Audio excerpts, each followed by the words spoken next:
refreshing to actually hear a question on election integrity because the legacy media would never ask such a question. And it is, again, appalling that any politician, regardless of party, could be against ensuring only American citizens can vote in American elections. How could anyone ever be against ensuring Americans need to have proof of identification to participate in our elections? You see the Democrats falling over themselves, trying to say this is somehow voter suppression. Absolutely not. We are trying to ensure that every American citizen, their vote actually counts and is not being outweighed by fraudulent votes. As the youngest press secretary in history, who is a wife and a mom, you become widely popular with America First Patriots.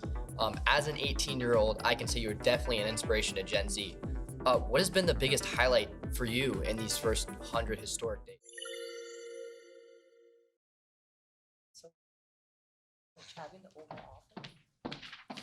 Good afternoon, everybody. Hello. It's great to see all of you. Welcome to our third official influencer briefing here at the White House in the beautiful South Court Auditorium, Joe Biden's former office that he pretended to be his office. Now we're using it for its real purposes as an auditorium. And we are embracing and empowering new media like never before. You are all a testament to that. We're so grateful that you're here today. President Trump is truly the most transparent and accessible president in American history, and we are just following his example. That's a little bit why this press briefing today is tardy, because the president was hosting a more than 2-hour-long cabinet meeting with his entire cabinet. Each secretary went around the room to talk about the promises they are delivering on for the American public and the directives they are executing at the behest of the President of the United States. Can you ever remember a cabinet meeting in which the media were welcomed into the room to ask questions of the entire federal government? No, you can't, because it never happened. Joe Biden was afraid to speak to the press because he was mentally incompetent in driving our country into the ground. But fortunately, President Trump has been incredibly hard at work cleaning up Joe Biden's messes and making our country great again. Yesterday marked the president's official 100th day in office. The first 100 days of President Trump's second term can only be summed up as promises made, promises kept. He has ushered in the most secure border in modern American history, and he didn't need a bill from Congress to do it. Do you all remember that? They said we needed a bill. We didn't need a bill. We just needed a new president. The border is now closed, and the Biden border invasion has been halted. Illegal border encounters are down by 95%. Illegal alien gotaways, one of the top threats to our public safety, are down by an astounding 99.99%. And Fox News' Bill Melugin, who did exceptional reporting covering the Biden border crisis, was recently quoted saying, "If Fox were to send me down there right now, I would have trouble finding a single migrant on camera." That is the Trump effect. President Trump took on the cartels and designated Tren de Aragua, MS-13, and other vicious gangs and cartels as foreign terrorist organizations. Under President Trump, it is the policy of the United States to ensure the total elimination of these brutal organizations' presence in our country. And we are also beginning stages of carrying out the largest mass deportation in American history. We have already arrested more than 150,000 illegal aliens, and you can expect those numbers to ratchet up in the months ahead. On the economy, President Trump is rebuilding the greatest economy in the world once again. Since day one, he has focused on defeating inflation, bringing down the cost of living, and making the United States the best place in the world to do business, invest, create jobs, and innovate. The president later this afternoon in the East Room of the White House will be joined by CEOs from around the world who have committed trillions of dollars in investments right here in the United States of America. I don't think the president is getting enough credit for the massive deregulation campaign that he has launched across the entire federal bureaucracy. He himself has signed a number of executive orders to unleash rapid deregulation and reduce the cost of living for families and for small businesses, and we are seeing a big impact of this already. His deregulatory actions thus far will save nearly $11,000 per family of 4 over the next several years. And building on this success, the president has encouraged the rapid onshoring of jobs to restore America as our world's manufacturing superpower. He is effectively utilizing tariffs to bring the entire world to the negotiating table, offering more favorable terms for our country. When all is said and done, America will finally have fair and reciprocal trade, and our country will finally stop being ripped off. So far, as I mentioned, total investments under this administration are more than $5 trillion. The president has already created 345,000 jobs since taking office in January. 9,000 manufacturing jobs were created compared to the 6,000 manufacturing jobs lost per month in the final 2 years of the Biden administration. The labor force participation rate for those without a high school diploma is up. Inflation has dropped. And the price of prescription drugs last month was the largest drop ever recorded. In little more than 3 months, President Trump has America headed in the right direction. The good news is we are just getting started. We are very busy every single day here at the White House, literally working around the clock, 7 days a week, to restore the golden age of America. Hundreds of promises have been made and kept. There is certainly more work to do. The best is yet to come. But we are very proud of the efforts the president has made to continue the non-traditional media approach that he so beautifully executed on the campaign trail, which led him back to this office, talking to podcasters, social media content creators, and influencers like yourself. And again, we're so proud to welcome you to the White House here today so you can ask questions for the whole world to hear. So, Jack, great to see you. And why don't you kick us off? Caroline, thanks so much for having us in today. And I appreciate the administration making yourself available and making it available to us and all of our followers. And I understand that you're going to be continuing these. And I think it's fantastic that really have everybody come in and be able to do this. One of the things that's been troubling me and has actually even affected me over the last 24 hours is the rise of violence that we've seen from elements of the far left, starting with things like Luigi Maggioni, these support for these unhuman organizations like MS-13, Tren de Aragua, and even, of course, the assassination attempts on President Trump, Thomas Matthew Crooks, and Ryan Routh, as well as numerous incidents against anyone who owns a Tesla, apparently. You don't really see the Democrats opposing these things. You see them in many cases either co-signing it or giving a wink and nod to it at the same time that they will be demanding that we follow due process for anyone who actually is a hardened criminal or some of the worst of the worst. What is the administration doing, DOJ-wise or FBI-wise, to combat this rise in violence that we're seeing? It's a great question, Jack, and I absolutely agree with the premise of your question, which I usually don't when I take questions at a podium. But certainly you're right. We have seen a rise in political violence that stems from the left, dating back to the Black Lives Matter movement, which the left and the Democrats don't want to talk about much, but they burned down American cities. And the Biden administration did nothing to prosecute those who created that violence, oftentimes not just destroying businesses, but also lives and communities as well. You look at the rise of violence against the president himself and his supporters. You had 2 heinous assassination attempts from leftist lunatics. And the president is lucky and blessed to be here today because he was able to survive that political violence in those assassination attempts. Look at the recent attacks on Tesla, on Elon Musk's company. It's quite ironic because Democrats and leftists were the greatest fans of Tesla. Many Democrats drive Teslas to this very day, but then it's that their same party who is doing nothing to stop or condemn or discourage this violence from taking place. And in many cases, Democrat elected officials are actually inciting it and encouraging it. But that's not going to be allowed to happen anymore. The Attorney General was just in the cabinet room with the president and made it very clear to anyone who is inciting violence or participating in violence, you will be prosecuted to the fullest extent of the law. And no longer do we have a Justice Department that chooses prosecutions based on one's political affiliation. If you break the law, you will be held accountable for that. And I think we are truly restoring a fair and equal justice system in this country. The Attorney General spoke earlier about how there have been several cases brought against those who have perpetrated this political violence against Tesla, which is a great American-made company. And we need to see more people on the other side of the aisle stepping out to discourage this violence. But I don't think we will hold our breath. We won't wait for them. The president is leading by example. And I think the restoration of justice we've seen at the DOJ under the leadership of Pam Bondi and Kash Patel, who's doing an incredible job as the FBI director, is a testament to that. Thank you, Dom. Thank you. Thank you for giving me the honor to be able to ask a question and provide some transparency for the American people. Speaking of, I wanted to reference the election integrity. A lot of people in America are questioning if there's any possibility that we could see further investigations for anyone that could have violated our election integrity rights.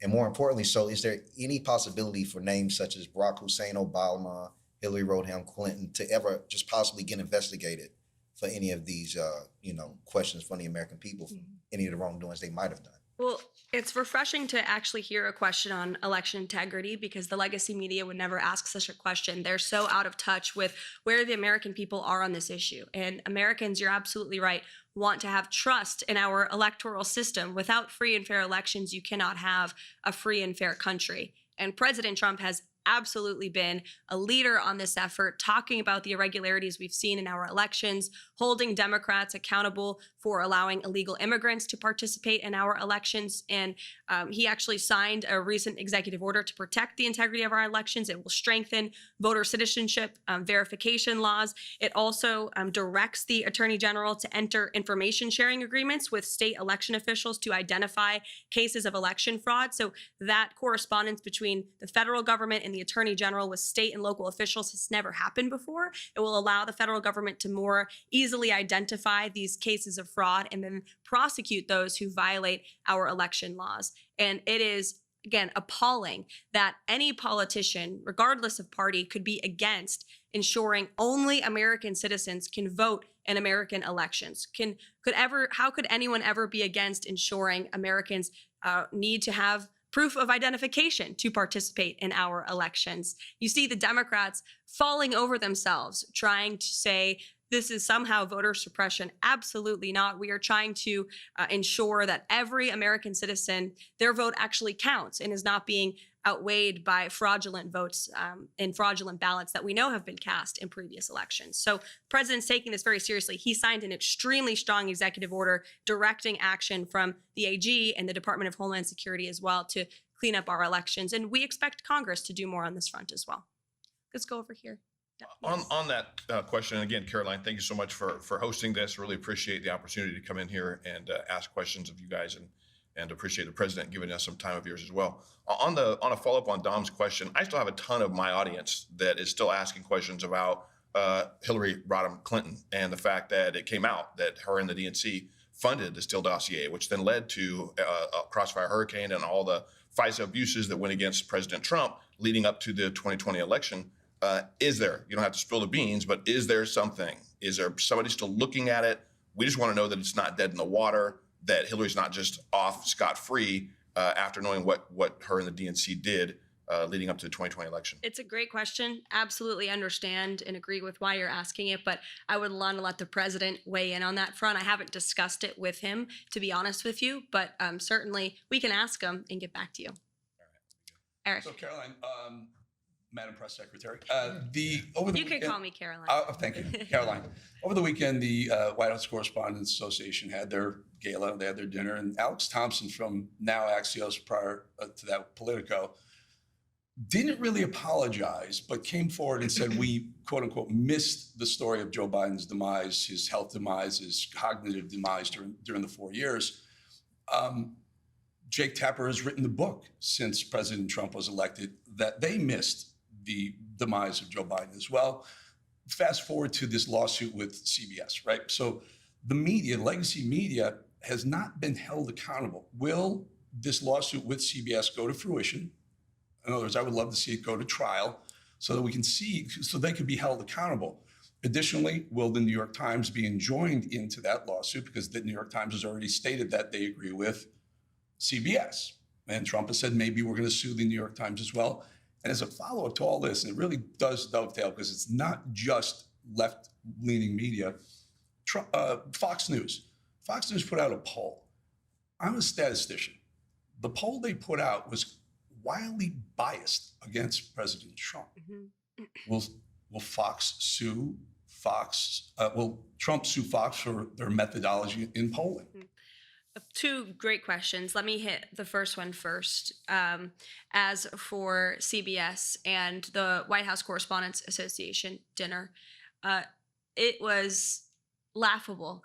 They gave an award to a journalist for talking about Biden's mental incompetence. He wrote a story about it years after the American people knew that story to be true. Didn't take much, just 2 eyes and 2 ears to realize that Joe Biden was completely inept, was unfit to serve as president of the United States. And nobody in the legacy media, nobody in this city wanted to talk about it. In fact, I recall being on President Trump's campaign and calling out Joe Biden's cognitive decline. And we were accused of manufacturing deepfakes. My predecessor accused us for manufacturing deepfakes from the White House podium when she knew and everybody in this White House knew the true status of Joe Biden's physical and mental fitness. And the mainstream media allowed that cover up to take place because they refused to dig for the truth. They tried to get the American people not to believe their own eyes. It is truly one of the greatest cover-ups and scandals in American history. And again, this is why we are welcoming independent journalists and social media influencers and content creators into the White House with open arms, because all of you in this room and many of your colleagues in independent journalism talked about this online. Nobody gave you credence as far as the legacy media is concerned. And now they host cocktail parties where they're applauding each other and patting each other on the back for uncovering the truth. It was years later, and it's truly sad to see. But again, that's why we're making much needed and long overdue changes. As for the lawsuit against CBS, the president and his legal team fully intend to carry this lawsuit forward. The president put out a very strong statement in regard to that and fake news CBS this morning. And then as for the Fox News poll, president's right. These are fake polls. They overpoll Democrats. They underpoll President Trump's supporters. It's always been the case for media polls. They consistently underestimate President Trump's support amongst the public. That's why we don't really blink when we see them, to be honest with you. We're staying focused on the mission and moving forward. The president knows everything he's doing is exactly what he promised the American public he would do. And if you look at the key issues in the polling, the president is still ahead because Americans know he is delivering on them, on those issues for them. And if you look at the methodology, you're right. They're overpolling Democrats, underpolling Republicans. It's a clear-cut case of fake polling, no doubt. If I may, also misinformation, though, right? And maybe as detrimental to the presidency as what CBS has done or the New York Times is doing. Mm-hmm. Yeah, no doubt about it. The president's spoken quite strongly about it, and I know he's made some phone calls to express his displeasure with it as well. Carolina, go ahead.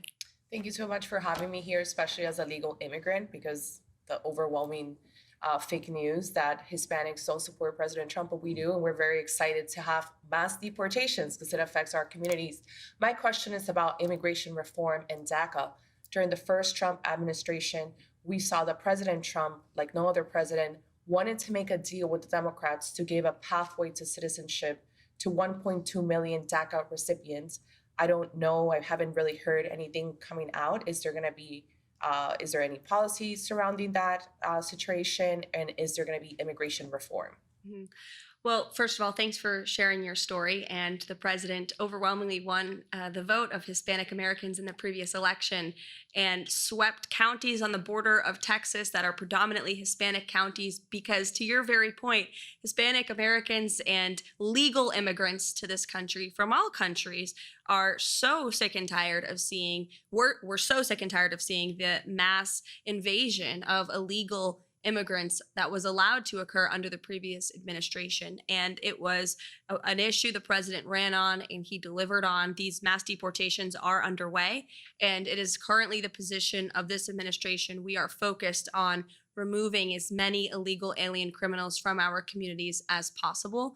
And not only are we doing that for law-abiding American citizens, but also legal immigrants, as you said, who are citizens now and came here the right way, waited their turn, paid their dues. It's a slap in the face to them. And so there's a lot of reforms that need to be made to our legal immigration system. The president has talked about that, but our initial focus right now and our priority is cleaning up the mess that the previous administration left us.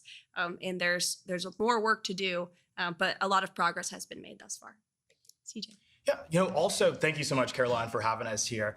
Also on the topic of immigration, not only do I think, the legal immigrant community welcomes what the president's doing, but also the Black community. So I would love to get your reaction to recent comments made by Simone Sanders, who said that people of color would be next in line for deportation under this president. Now, that was a revelation to me and probably many others in the Black community. Being a lifelong American, I'm not really sure where Tom Homan would send me other than my childhood home in Augusta, Georgia. But why do you think this fear-mongering is being directed at the Black community over the issue of immigration? And do you think it's offensive to conflate illegal aliens who are rapists, traffickers, and sexual abusers with law-abiding citizens in the Black community? It's absolutely insane, and it is racist what she is saying.